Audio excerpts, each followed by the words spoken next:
If your tendency is to slice, let me show you how to go about using this. When you set, obviously you've aimed this at the cushion.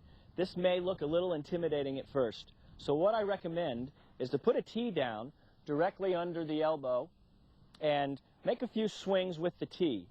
Don't worry about whether you're going to hit it. You know if you hit it, it's going to come off. It's not going to hurt you.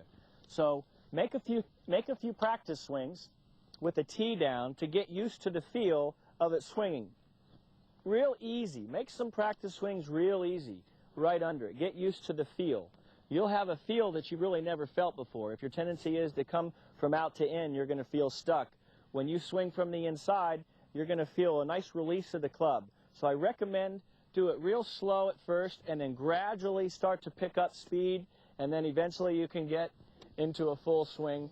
And if you can do it and hit the tee a handful of times, then try a golf ball, I think you're going to be in business. If your tendency is to hit pushes and hooks, let me show you how to use the inside approach. Now, simply turn it around, set it to where your right foot was, flip the cushion over, put your right foot between the legs, and now you can see as if I were to swing down too far underneath, which is the cause of hitting a hook and a push. Understand, if I'm hitting hooks and pushes, my club is coming too far from the inside.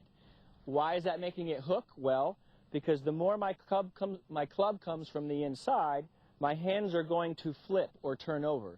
It's the same reason as a baseball swing. The more horizontal your circle, or the more the circle gets to the inside, the faster your hands turn due to centrifugal force. Not that you're trying to flip, it's just going to happen the more horizontal the circle gets.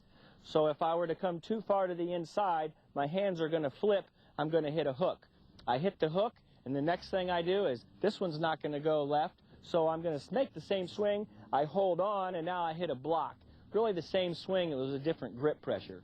Problem was is that the club was coming down too far to the inside.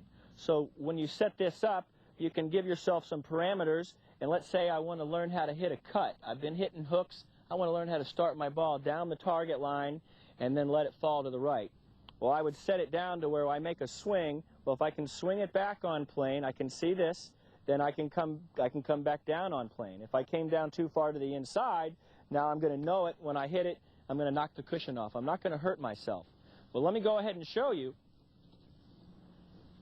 that visually, it's such a neat cue to know if you've been too far to the inside, it's going to help your swing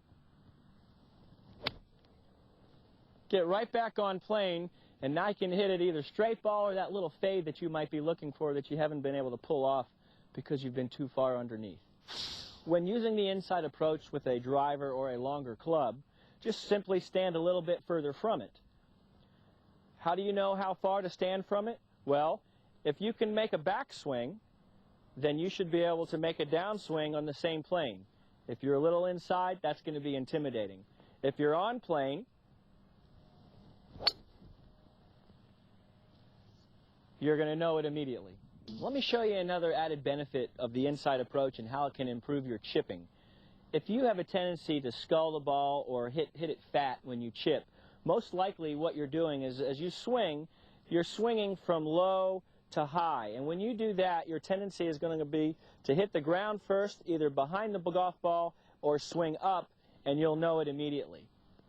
As you use the inside approach and you set it up, very simple just to turn it and set it over here. Practice making some swings where when you swing the club back, just to get your swing to swing back to the left and back lower. Let me show you. Remember, the swing in chipping should be a swing that goes from high to low. If I can go from high to low, I'm going to be able to hit some solid chips. Set it up at an angle in which it allows the club to swing back to the left. If you have a tendency to swing up too high, you'll immediately know it. I hope you enjoyed this video. I'm sure the inside approach will help your game as it has many of my students.